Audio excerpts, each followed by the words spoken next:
Assalamualaikum warahmatullahi wabarakatuh.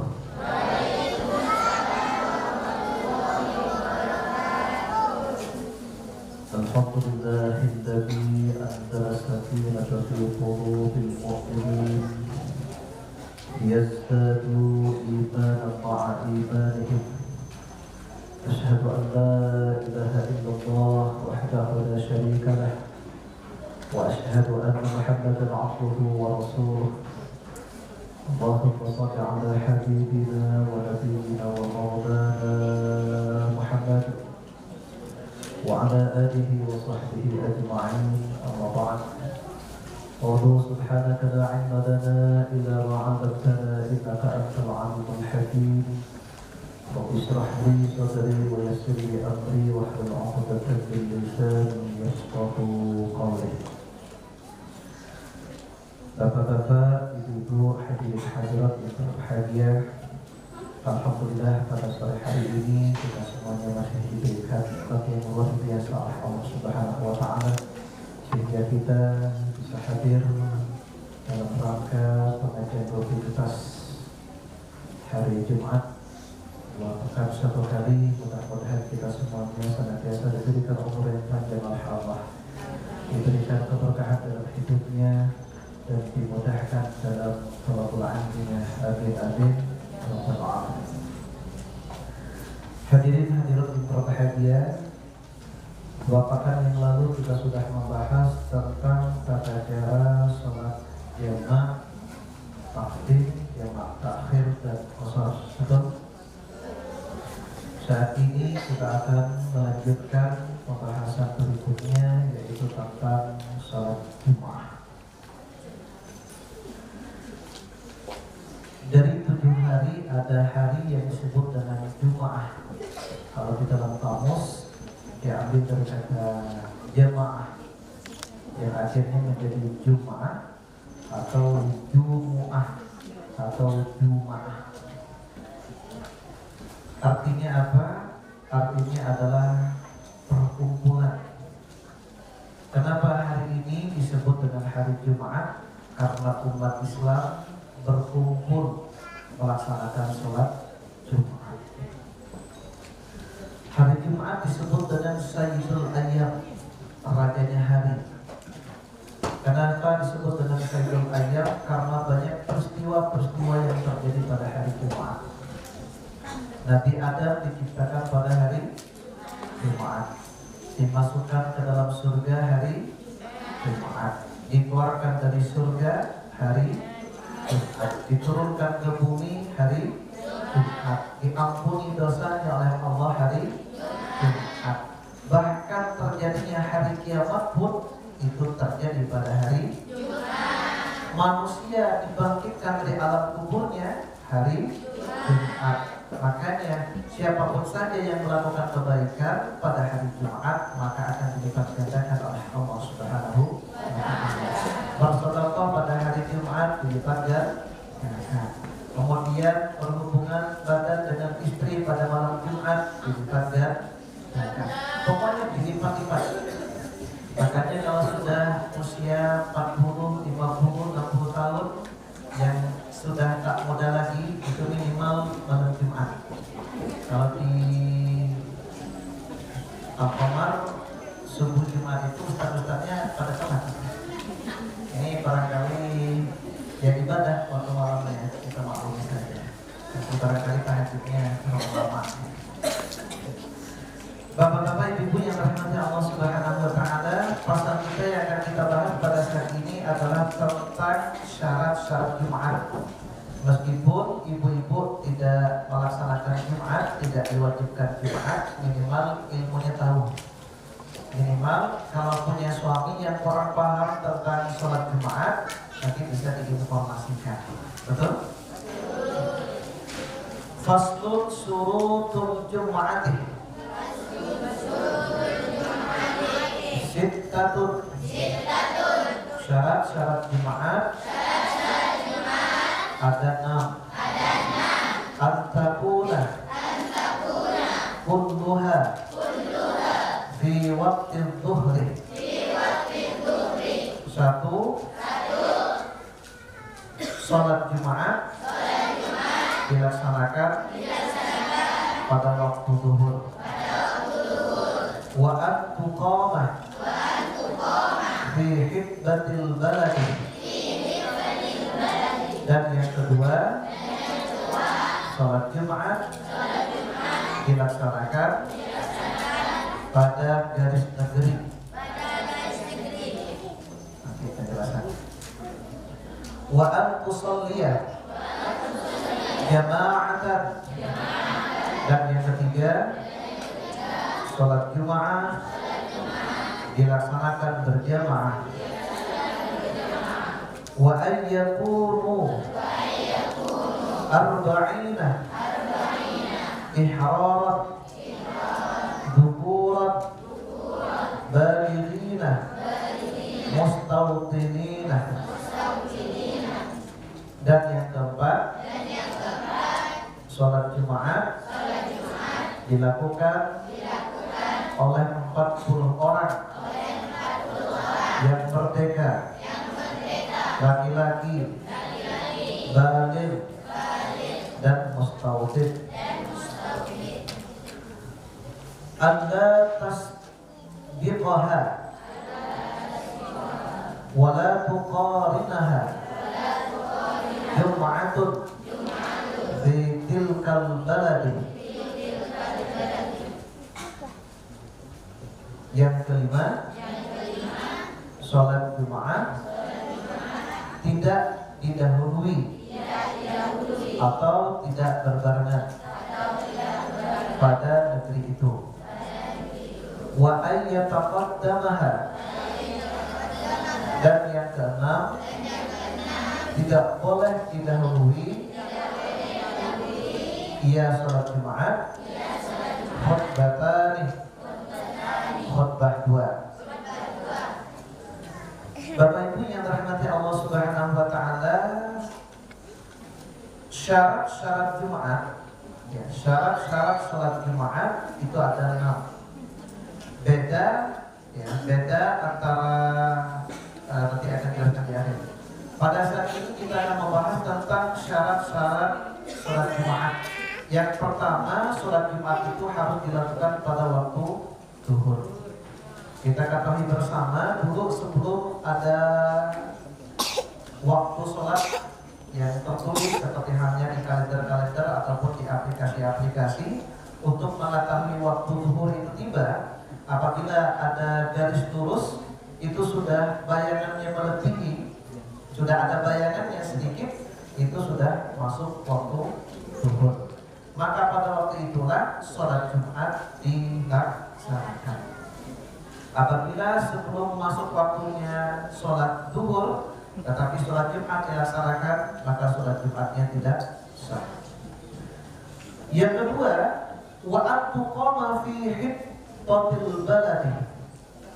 Yang kedua, sholat Jumat itu dilaksanakan pada garis negeri.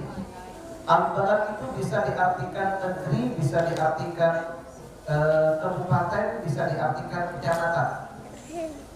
Misalnya contoh, sholat Jumat itu harus dilakukan pada garis kecamatan. Fikih batil balah. Kalau di dalam kitab yang lain menggunakan redaksi antakuna fi Misr atau fi qaryah.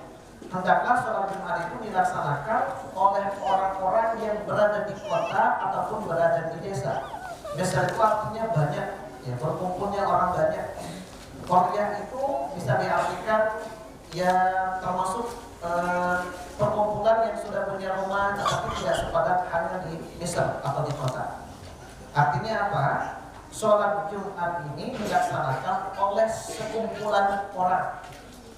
Jadi kalau bapak-bapak, ibu-ibu berjalan di padang pasir, di situ bukan kota, di situ bukan qaryah, tiba-tiba bapak ibu langsung melaksanakan sholat Jumat, maka tidak sah sholat Jumatnya. Paham Bu?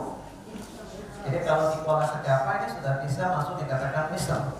Kota ini kan sudah ada padat. Kalau di desa itu kan ada jarak, nanti ada rumah, ada jarak, tapi ada perkumpulan, maka disitulah wajib dilaksanakan sholat Jumat. Artinya kalau di padang pasir tidak ada perkumpulan, tidak ada manusianya, hanya satu orang dua orang, maka tidak sah dilaksanakan sholat Jumat. Yang ketiga, wa atusolliya jama'atan. Sholat Jumat itu hendaklah dilakukan secara berjamaah. Jadi kalau kita melaksanakan sholat Jumat sendirian di rumah, sah atau tidak, Bu? Kalau ada suami, waktu sholat di kamar, saya sholat Jumat di sini. Loh, emangnya boleh? Boleh. Loh, kemarin saya ikut pengajian pada tanggal 23 di Masjid Al-Qamar, syaratnya harus berjamaah, Bebek. Tidak boleh sholat di kamar. Nah, itu kan ya. Fungsinya kalau ibu sudah paham. Jadi nggak boleh, Bu, sholat di kamar. Paham? Insya Allah. Kemudian wa ayyakunu arba'ina ihram dhukuran balighina mustawtinina. Yang keempat, sholat Jumat itu harus dilaksanakan oleh 40 orang yang merdeka. Dilaksanakan oleh orang laki-laki, dilaksanakan oleh orang yang baligh, dilaksanakan oleh orang-orang yang mustautin. Kita jelaskan satu persatu. Yang pertama, harus merdeka. Dulu, Bu, ada yang namanya budak. Misalnya saya ingin beli budak di pasar Mempawah, harganya 5 juta. Ada laki-laki, ada perempuan. Jadi kalau saya beli, maka itu adalah budak. Saya suruh bagaimanapun juga, itu sah-sah saja. Bahkan kalau berhubungan badan pun, itu sebagai penjelasan, hukumnya boleh-boleh saja. Kenapa? Karena sudah budak. Makanya sudah saya jelaskan beberapa waktu yang lalu, ada orang-orang Arab yang beranggapan kepada orang-orang yang kerja di Arab, TKW, tenaga kerja wanita, itu dianggap sebagai budak. Jadi kalau kerja di rumah itu halal untuk berhubungan badan. Makanya banyak yang hamil kerja di Arab kan gitu kan ya. Kemudian mengajukan ke pengadilan tetapi kurang direspon. Kenapa? Karena sebagian orang-orang masih beranggapan TKW itu dianggap sebagai budak. Padahal kita ketahui bersama saat ini yang namanya budak itu sudah tidak ada. Kenapa? Karena tidak sesuai dengan harkat dan martabat manusia. Makanya di sini harus merdeka. Jadi bukan seorang budak. Apa budak itu bisa didapati karena hasil rampasan perang. Suaminya kalah dalam peperangan, kemudian istri-istrinya diambil, anak-anaknya diambil, kemudian dibagi siapa saja yang ikut peperangan kemarin. Akhirnya dijadikan budak. Asal-masal. Kemudian yang kedua, dhukuran, harus laki-laki. Jadi syarat wajibnya sholat Jumat itu harus laki-laki. Bagaimana kalau seandainya seorang perempuan sholat Jumat, sah atau tidak, Bu? Sah atau tidak? Sah, tetapi hukumnya tidak wajib. Makanya kalau di Mekah ataupun misalnya masjid-masjid tertentu di kota-kota besar, yang perempuan itu ikut sholat Jumat, tetapi tidak wajib. Nanti disempurnakan dengan sholat zuhur. Kemudian balighina, yang 40 orang itu syaratnya harus baligh. Ini biasanya bapak-bapak pergi sholat Jumat bawa anaknya. Kalau ternyata 39 itu laki-laki merdeka balik, kemudian ada satu yang tidak balik, maka tidak sah menurut Imam Syafi'i. Tidak sah sholat Jumatnya, yasihu wala tan'aqid, sah sholat Jumatnya, tetapi tidak dihitung-hitung syarat sah sempurnanya melaksanakan sholat itu tidak sah. Artinya apa? Harus melaksanakan sholat zuhur. Jadi yang 40 ini harus balik Bapak Ibu. Kemudian mustautinina, yang 40 orang ini harus mustautin. Di dalam ilmu fikih itu ada yang disebut dengan mustautin, ada yang disebut dengan mukim. Apa bedanya, Bu? Ada yang tahu? Bedanya mukim dengan mustautin. Kalau mukim itu artinya menetap tetapi masih akan kembali. Contoh santri-santri yang dari Kuburaya, yang dari Sinta, misalnya dari Pontianak, sudah bertahun-tahun di sini, itu namanya mukim. Kenapa? Karena sudah lama di sini. dan mempunyai pemikiran, mempunyai anggapan bahwa dia akan kembali lagi ke rumahnya nanti, itu namanya mungkin. Kalau mustautin, misalnya ada santri tetapi sudah tidak mau kembali ke rumah, misalnya kayak Ustaz Walisi, Ustaz Walisi ini namanya mustautin, ya, karena istrinya di sini, gitu ya, tidak ada niat kembali di sana, bahkan beli tanah di samping pondok pesantren, itu kan sudah menetap di sini, itu namanya mustautin, paham? Jadi yang 40 orang ini syarat itu harus mustautin.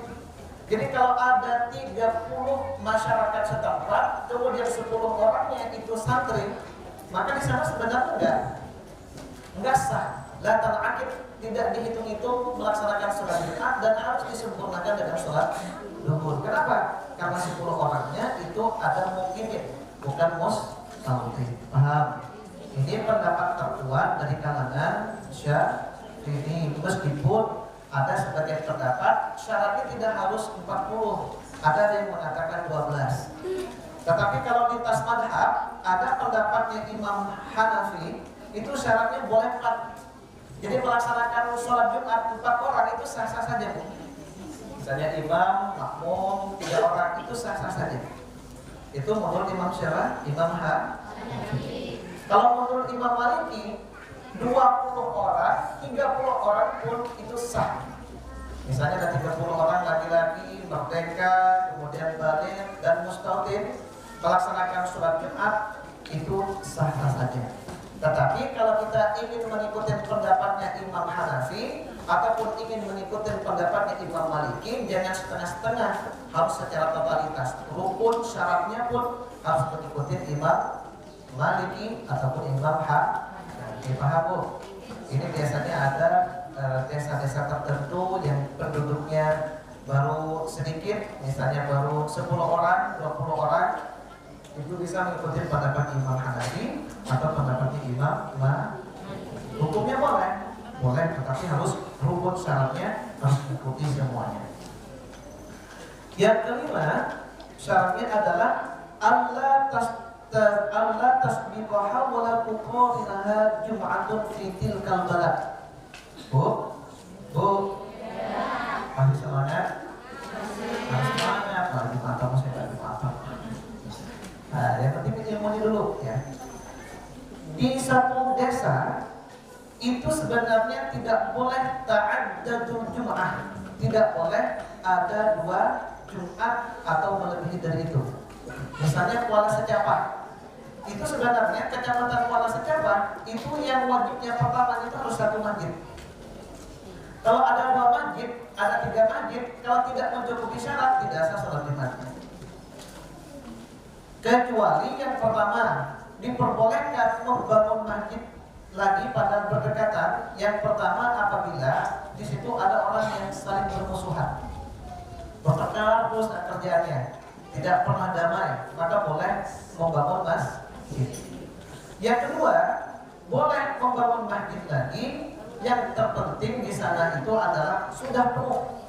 Misalnya di sini kan ada masjid Al-Qamar, di sini masjid Al-Muttaqin, atau yang di Suara Sejarah. Al-Taqwa, Al-Muttaqin. Musyahadah. Masjid musola. Surat, iya masjid. Darul Muttaqin ya. Nah, Darul Muttaqin itu misalnya di sini sudah penuh, maka Darul Muttaqin boleh mendirikan, atau Darul Muttaqin sudah penuh, maka masjid di sini Al-Qamar boleh mendirikan masjid. Tetapi kalau ternyata syarat ini tidak terpenuhi, misalnya di Darul Muttaqin itu tidak penuh, masih setengah, kemudian di sini membangun masjid Al-Qamar, maka ketika sama-sama melaksanakan sholat Jumat ini pasti ada salah satu yang tidak sah sholat Jumatnya. Apakah Darul Muttaqin ataukah masjid Al-Qamar? Makanya di sini kalau yang tidak cukup syarat, tidak boleh ada yang mendahului Jumatnya itu. Barometernya adalah ketika Allahu Akbar, ketika berdahuluan Al-Qamar, maka orang yang sholat Jumat di Darul Muttaqin tidak sah. Atau sebaliknya, Dan rumah sakit misalnya khutbahnya pendek, kemudian sholat Jumat Allahu Akbar, di sini Ustaz polisi masih khutbah kedua, maka sholatnya di sini tidak sah. Kalau tidak mencukupi syarat. Jadi tidak boleh ada yang mendahului. Loh kata dalam rumah sakit, wah kita kan masjidnya sudah duluan tiba Al-Qamar. Bukan lebih dahulu yang dibangun, tetapi ukurannya adalah mana yang lebih dahulu melaksanakan sholat Jumat pada hari itu. Paham? Tetapi kalau di sini di sana penuh sholat Jumatnya, kemudian di sini juga membangun baru, maka hukumnya sama-sama sah. Meskipun nanti lebih dahulu yang di sana ataupun lebih dahulu di sini tidak menjadi permasalahan. Paham semuanya? Insya wa ayyataqaddamaha khutbatani. Sholat Jumat tidak boleh didahului oleh dua khutbah, sama seperti halnya sholat Idul Fitri ataupun sholat Idul Adha. Kalau sholat Idul Fitri, sholat dulu atau khutbah dulu? Khutbah dulu. Sholat istisqa, sholat dulu atau khutbah dulu? Khutbah dulu. Tetapi kalau sholat Jumat itu harus khutbah dulu. Harus sholat apa namanya? Kalau sholat istisqa itu apa dulu? Khutbah dulu baru masa, sholat dulu baru khutbah. Ya atau enggak? Sholat ini Idul Fitri. Idul Fitri apa dulu? Sholat dulu baru khutbah. Tapi kalau sholat Jumat itu apa dulu? Khutbah dulu baru sholat Jumat. Jadi tidak bisa disamakan. Paham? Bisa? Lanjut ya. Apa masih sholat Jumat? Arkanul khutbataini. Adapun rukun-rukun khutbah khamsatun, ada 5. Hamdullahi fihima. 1. Memuji Allah Subhanahu wa taala pada dua khutbah. Wassalatu ala nabi sallallahu alaihi wasallam fihima. Dan 2, membaca sholawat atas Nabi Muhammad sallallahu alaihi wasallam pada dua khutbah. Wal wasiyatu bittaqwa fihima. Dan 3, berwasiat takwa pada dua khutbah. Wa qira'atu ayatin minal Qur'ani fi ihdahima. Dan membaca ayat Al-Quran pada salah satu dua khutbah. Wa du'a'u lil mu'minina wal mu'minati fil akhirati. Dan yang kelima, berdoa untuk orang mukmin laki-laki dan mukmin perempuan pada khutbah yang terakhir. Perbedaannya khutbah dengan ceramah, kalau khutbah itu ada ketentuan-ketentuannya, Bu. Yang pertama harus memuji Allah. Alhamdulillahirabbil alamin. Itu wajib. Tapi kalau ceramah, Assalamualaikum warahmatullahi wabarakatuh, ibu-ibu, bapak-bapak, kumaha, sehat semuanya. Kan itu kan? Rasulullah SAW bersabda, sah-sah saja. Betul ya? Tapi kalau khutbah tanpa alhamdulillahirabbil alamin tidak syah. Kemudian yang kedua harus berselawat. Allahumma shalli ala Muhammad. Allahumma shalli ala sayyidina wa maulana Muhammad. Yang terpenting membaca selawat. Kemudian membaca ayat Al-Quran pada salah satu dua khutbah. Misalnya di khutbah pertama ataupun khutbah yang kedua. Yang terpenting di sana itu membaca ayat Al-Quran, dan ayat Al-Quran itu bisa dipahami oleh audiens, oleh muslimin. Kemudian berdoa untuk orang mukmin laki-laki dan mukmin perempuan. Nah, kadang-kadang kesalahan dari kita, karena di sini redaksinya menggunakan lil mu'minina wal mu'minat, itu biasanya ketika ada khatib, ya, membaca khutbah itu doanya kadang-kadang kan tidak menyebutkan lil mu'minina wal mu'minat. Kalau di kalangan orang-orang itu kan kebanyakannya Allahumma ighfir lil mu'minina wal mu'minat wal muslimin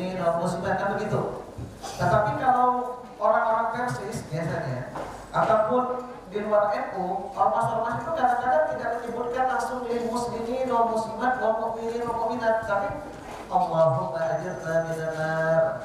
Selamatkan kami dari api neraka. Tapi menggunakan kata kami, sah atau tidak?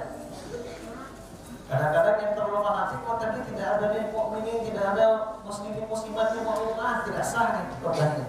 Yang terpenting kalau kita membaca syarahnya ini Bapak Ibu, yang terpenting di sana sudah mendoakan, meskipun kami jadikanlah kami orang-orang yang baik, jadikanlah kami orang yang selamat di dunia dan akhirat, itu sudah sah. Misalnya, Rabbana atina fid dunya hasanah wa fil akhirati hasanah wa qina adzabannar. Karena pada dasarnya kata kami itu sudah masuk baik laki-laki ataupun perempuan. Paham? Dulu pernah ketika saya masih di Bandung, ada teman-teman mau tidak sah sholatnya. Kenapa? Khotbahnya tadi tidak ada doanya, tidak ada di muslimin muslimatnya, tidak ada mukmin-mukminatnya. Tetapi ketika kita perhatikan di sana, dia mendoakan semuanya menggunakan mutakallim ma'al, yaitu menggunakan kami. Paham? Insyaallah. Yang terakhir, syurutul khutbataini. Syarat-syarat dua khutbah. Asyaratun, ada 10. At-taharatu anil hadatsaini al-asghari wal akbari. 1. Suci dari 2 hadas, kecil dan besar. Wa taharatu anil najasati fil thawbi wal badani wal makani. Dan 2, suci dari najis dalam pakaian, badan dan tempat. Wasatrul aurati, dan menutup aurat. Wal qiyamu 'alal qadiri, dan berdiri bagi yang mampu. Wal julusu bainahuma fawqa tuma'ninati sholati, dan duduk di antara keduanya kira-kira tuma'ninah sholat. Wal muwalatu bainahuma, dan terus menerus di antara 2 khutbah. Wal muwalatu bainahuma wa bainas sholati, dan terus menerus di antara 2 khutbah dan sholat. Jadi ketika kita akan melaksanakan khutbah, kita menjadi khotib akan menyampaikan khutbah. Di sana ada syarat-syaratnya. Yang pertama, harus suci dari hadas kecil dan hadas besar. Jadi kalau khotibnya di sana tak punya wudu, ambil wudu terlebih dahulu. Kalau khotibnya belum mandi besar terlebih dahulu. Jangan hanya seperti halnya ceramah. Kalau ceramah tak punya wudu enggak apa-apa, betul tidak? Kalau ceramah dalam keadaan hadas besar pun no problem. Tetapi kalau khutbah itu harus suci. Kemudian wa taharatu 'anil najasati fil thawbi wal badani wal makani. Pakaiannya harus suci, badannya harus suci, tempatnya pun harus suci. Ini biasanya kalau kita lihat di belakang ini kita ada mimbar. Kalau mimbar ini wajib atau tidak, Bu? Bu? Kalau melaksanakan khutbah Jumat, wajib ada mimbar atau tidak? Mimbar itu tidak wajib, ya. Mimbar itu tidak wajib, tetapi dianjurkan. Jadi kalaupun misalnya tidak ada mimbar, itu yang terpenting kalau di dalam syaratnya ini mencari tempat yang tidak tinggi, itu sudah sah. Kalau pakai tongkat wajib atau tidak? Bu, ini kan tongkat, wajib atau tidak? Itu pun juga tidak wajib. Makanya kalau ibu-ibu misalnya antara masjid satu dengan masjid yang lain ada tongkatnya ataupun tidak ada tongkatnya, itu no problem karena itu tidak diwajibkan. Tetapi kalau dari kalangan Syafi'iyah itu dianjurkan. Nah, apabila misalnya tongkatnya itu ada cicaknya, tak usah dipakai, Bu. Iya. Ataupun misalnya kalau khotib itu biasanya kalau tanpa tag itu kan megang mimbar. Yang mimbar itu ada cicak, maka di sana jangan pegang mimbar itu. Ini kan biasanya kalau masjid-masjid itu kan kalau di depan itu kan biasanya banyak cicak. Nah, kalau tidak diperhatikan ada cicak tetap dipegang, maka tidak sah khutbahnya. Kalau tidak sah khutbahnya, nanti sholat Jumatnya pun tidak sah. karena 2 khutbah itu adalah pengganti dari 2 rakaat seperti hanya sholat duhur. Kemudian kalau qiyamu 'alal qadir, harus berdiri bagi yang mampu. Makanya kalau yang sakit itu mendingan dibadarkan. Kecuali kalau tidak ada yang bisa lagi, terpaksa harus sambil duduk, itu nggak jadi masalah. Yang terpenting nanti di antaranya itu harus ada duduk yang melandaskan nanti tumaninah. Makanya di sini dikatakan wadjulusu bainahuma fawqa tumaninati sholati, duduk di antara kedua khutbah sekira-kira tumaninah sholat. Kalau tumaninah sholat kira-kira berapa? Membaca subhanallah. Ada juga sebagian ulama di dalam syarah ini dikatakan perkiraan membaca surah Al-Ikhlas. Jadi barakallahu li wa lakum, kemudian duduk sebenarnya kira-kira membaca qul huwallahu ahad Allahu samad lam yalid wa lam yulad wa lam yakul lahu kufuwan ahad, kira-kira berapa detik, jadi langsung berdiri lagi. Jadi kalau tidak berdiri, tidak ada duduk, maka di sana dihitung 1 khutbah saja. Nah, membaca shalawat ada poroti.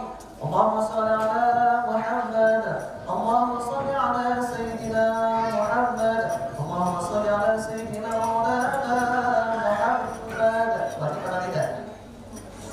Wajib atau tidak? Membaca shalawat poroti itu hukumnya tidak wajib. Makanya kalau di dalam syarah ini dikatakan itu bid'ah, tetapi dikatakan bid'ah hasanah, bid'ah yang baik. Nah, jadinya dengan adanya sholawat murati tersebut, tumaninah itu bisa diatur. Makanya 3 sholawat itu hampir sama dengan membaca surah Al-Ikhlas. Kemudian walatu bainahuma, antara khutbah 1 dengan khutbah yang kedua itu harus terus menerus. Setelah duduk, maka di sana lanjutkan lagi dengan khutbah yang kedua.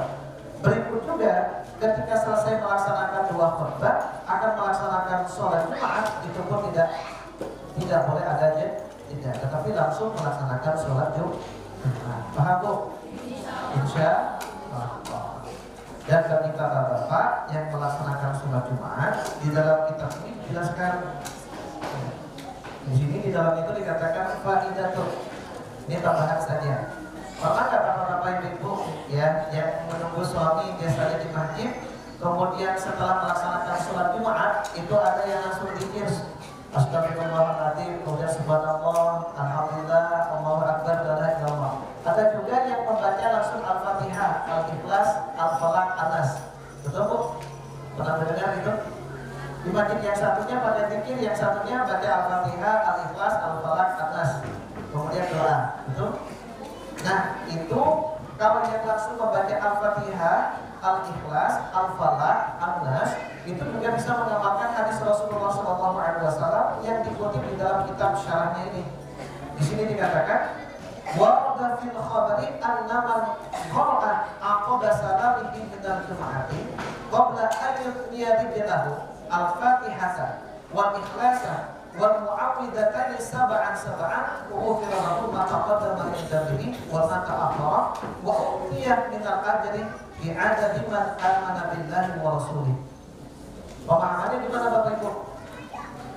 Siapapun saja yang selesai melaksanakan sholat Jumat, misalnya ini, Assalamualaikum warahmatullah, Assalamualaikum warahmatullah, tanpa merubah kakinya, jadi tak bersilat, jadi tetap seperti hanya tahiyat akhir.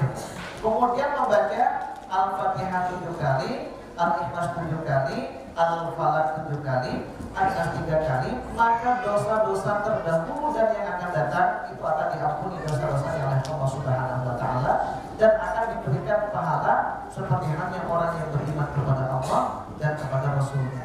Dalam riwayat yang lain dikatakan wa anna waziyadati wa anna dalika ba'dun minas su'i ila jum'atil ukhra. Yang membaca Al-Fatihah, Al-Ikhlas, Al-Falaq dan An-Nas maka akan dijauhkan dari mara bahaya, dijauhkan dari kejelekan sampai datang Jumat berikutnya. Jadi, makanya sayang sekali kalau tidak belajar tahlil. Makanya tadi kita di sini ya setelah sholat Jumat itu langsung membaca Al-Fatihah, Al-Ikhlas, Al-Falaq dan An-Nas. Dan di sini juga Bapak Ibu yang dirahmati Allah Subhanahu wa Ta'ala dikatakan, siapapun saja ketika memasuki hari Jumat membaca doa ini, 4 kali kata penjelasan di sini. Bu, di sini dijelaskan siapapun saja ketika memasuki hari Jumat kemudian berdoa 4 kali, apa katanya? Wa razaqahullahu min haitsu la yahtasib, maka akan diberikan rezeki yang tak terduga-duga. Semoga Bu. Ini setiap masuk hari Jumat, Ibu berdoa ini. Ya, saya jelaskan di sini. Naqalul Ma'mulawi an Abil As'ad al-Musyairi, dinukil oleh Munawi dari Abi As'ad al-Musyairi. Kemudian dia mengatakan, Ya Ghaniyu, Ya Hamidu, Ya Mubdi'u, Ya Mu'idu, Ya Rahimu, Ya Wadudu, Aghnini bihalalika an haramika, wa bi ta'atika an maksiatika, wa bi fadlika amman siwaka, arba'a marratin, 4 kali. Di sini dibaca arba'a marratin, 4 kali. Barang siapa yang membacanya 4 kali, razaqahullahu min haitsu la yahtasib, maka Allah akan memberikan rezeki yang tak terduga-duga. Ya bekerja di kebun, cari kelapa. Ya, kalau yang di pasar, pasar. Kalau yang menjadi guru, tetapi setiap hari Jumat kalau bisa ini dibaca. Yang lagi ya, apa kira-kira? Ya Ghaniyu, Ya Hamidu, Ya Mubdi'u, Ya Mu'idu, Ya Rahimu, Ya Wadudu, aghnini bihalalika an haramika, wa bi ta'atika an maksiatika, wa bi fadlika amman siwaka. Apa Bu? Ada grupnya enggak? Grup Manis Talim ada enggak? Jadi kalau ada nanti sama Ustaz Muhsin. Hah? Enggak masuk grup? Nah, nanti sama Ustazah Sunira ya. Nanti sama Ustazah Sunira di share di grup, biar nanti dibaca setiap hari Jumat 4 kali, biar rezekinya datang dari Allah tak terduga juga. Biasanya rezeki itu kalau secara logika kadang-kadang kan gajinya ibu selama 1 bulan misalnya berapa Bu? Bu? Gajinya sabaraha? 3 juta ada? Lebih? Misalnya 5 juta, punya anak 4, misalnya ngabisinnya itu selama 1 bulan itu 7 juta. Berarti kan sudah minus 2 juta kan? Tetapi kadang-kadang kok bisa lebih ya, padahal gaji saya cuma 5 juta, tetapi selama 1 bulan saya menghabiskan sampai 7 juta, kok bisa? Nah itulah yang disebut dengan rezeki yang tak terduga. Makanya nanti doa ini nanti akan dikirim ke Ustazah Sunira, sama Ustazah Sunira nanti di-share di grup dan dibaca oleh ibu semuanya. Siap Bu? Bisa? Kalau misalnya bisa membaca syarahnya, silakan buka syarah setidaknya. Di dalam itu ada penjelasannya seperti itu. Paham? Masya Allah. Saya kira cukup. Ini karena temanya memang tema Jumat, ini banyak diketahui oleh laki-laki. Tetapi tidak ada salahnya kalau memang kitab Safinah juga for all ya, bukan hanya untuk perempuan, tetapi untuk laki-laki juga. Mudah-mudahan yang laki-laki bisa paham dan ibu-ibu juga diberikan ilmu tentang sholat Jumat atau khutbah. Apabila anak yang belum paham ataupun suami yang belum paham bisa diajak diskusi sehingga sholatnya semakin baik, benar diterima oleh Allah Subhanahu wa Ta'ala. Amin ya rabbal alamin. Selanjutnya kita buka tanya jawab, mau berkaitan dengan sholat Jumat ataupun yang lainnya, dipersilakan.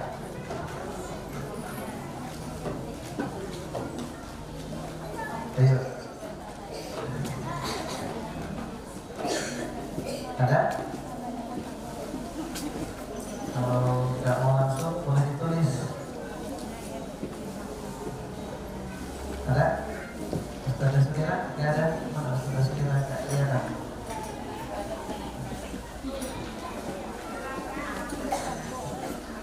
Oh iya, mau bertanya? Ada? Cukup? Ini Bu, yang di depan ada? Ini Putri, ada yang mau ditanyakan? Gak ada?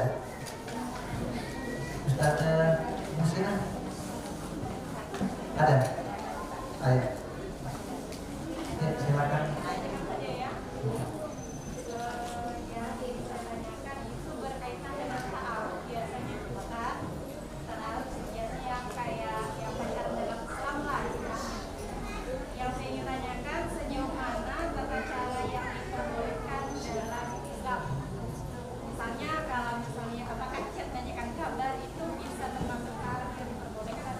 Yang gimana? Misalnya chat bisa. Ya. Allah Subhanahu wa taala berfirman, "Ya ayyuhan nas, inna khalaqnakum min dzakarin wa untha wa ja'alnakum syu'uban wa qaba'ila lita'arafu." Ya ayyuhan nas, wahai manusia, inna khalaqnakum, sesungguhnya kami telah menciptakan kalian semuanya min dzakarin wa untha, dari laki-laki dan perempuan. Wa ja'alnakum syu'uban wa qaba'ila, dan kami jadikan kalian berbangsa-bangsa dan bersuku-suku. Tujuannya apa? Lita'arafu, adalah untuk saling mengenal. Biasanya kalau ada seseorang ingin menikahi seorang perempuan, maka dikenal dengan namanya ta'aruf. Ta'aruf yang dicontohkan oleh Rasulullah SAW itu adalah sebatas mengenal siapa dia, namanya siapa, orang tuanya siapa, kemudian orangnya seperti apa. Jadi kalau ta'aruf itu sebenarnya siapa dia, orang tuanya siapa, tempatnya di mana, kemudian orangnya seperti apa, dan kemudian siapa saya, dan saya ingin lebih dekat seperti itu, kira-kira mau atau tidak. Nah, itulah yang diajarkan di dalam Islam. Apakah dalam bentuk langsung bertemu, ataupun kalau saat ini kan berbentuk media, ya, baik secara chattingan melalui WA ataupun Instagram ataupun yang lainnya. Selama di sana yang ditanyakan yang tadi, ataupun tukar-tukaran foto, hanya ingin mengenal siapa dia dan siapa saya, ingin mengenal siapa orang tua saya, keluarga saya, itulah yang disebut dengan ta'aruf. Jadi bertemunya seorang laki-laki ataupun perempuan yang dibarengi oleh mahramnya, ya, itulah yang disebut dengan ta'aruf. Jadi kalau anak-anak sekarang yang mengatakan ta'aruf, kemudian janjian berduaan, berpegangan tangan, kemudian makan bersama, kemudian nonton bioskop bersama, kemudian dempet-dempetan bersama, saya kira itu namanya bukan ta'aruf, karena sudah mendekati terhadap zina. Wala taqrabuz zina innahu kana fahisyatan wa sa'a sabila. Mendekati itu ya dempet-dempetan, bercium-ciuman dan lain sebagainya. Itu bu. Jadi kalau hanya sekadarnya chatting itu no problem. Itu bisa dikatakan ta'aruf seperti halnya di dalam Islam yang diajarkan. Ada lagi? Ada lagi yang lain? Cukup? Kalau cukup, saya kira itu kita. Thank you. See you next time. Sampai ketemu dengan kesempatan, mudah-mudahan ada kesempatan kemudian panjang, kemudian diberikan kesehatan oleh Allah Subhanahu wa taala. Amin. Itu saja barangkali pertemuan kita pada kesempatan kali ini. Mudah-mudahan ada manfaatnya dan bisa dipraktikkan dalam kehidupan sehari-hari. Amin amin ya rabbal alamin.